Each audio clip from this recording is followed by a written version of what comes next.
ایک عقاب کی عمر 70 سال کے قریب ہوتی ہے۔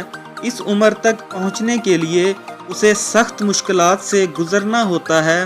جب اس کی عمر 40 سال ہوتی ہے تو اس کے پنجے کند ہو جاتے ہیں، جس سے وہ شکار نہیں کر پاتا۔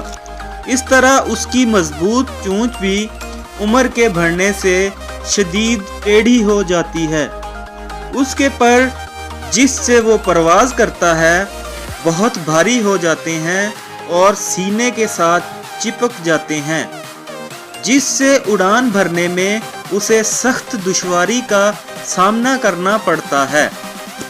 ان سب مشکلات کے ہوتے ہوئے اس کے سامنے دو راستے ہوتے ہیں، یا تو وہ موت کو تسلیم کر لے یا پھر 150 دن کی سخت ترین مشقت کے لیے تیار ہو جائے۔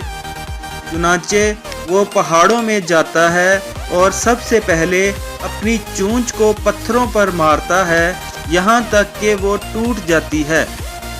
کچھ دن بعد جب نئی چونچ نکلتی ہے تو وہ اس سے اپنے سارے ناخن جڑ سے کاٹ پھینکتا ہے۔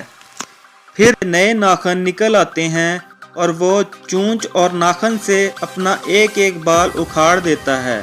اس سارے عمل میں اسے 5 ماہ کی طویل تکلیف اور مشقت سے گزرنا ہوتا ہے۔ 5 ماہ بعد جب وہ اڑتا ہے تو اس کو یوں محسوس ہوتا ہے جیسے اس نے ابھی جنم لیا ہو۔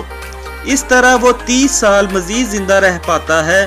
عقاب کی زندگی اور اس ساری باتوں سے ہمیں یہ سبق ملتا ہے، بعض دفعہ ہمارے لیے اپنی زندگی کو بدلنا بہت ضروری ہوتا ہے تاکہ ہم اس سے بہتر زندگی گزار سکیں، اگرچہ اس زندگی کو بدلنے کے لیے ہمیں سخت جدوجہد کیوں نہ کرنی پڑے۔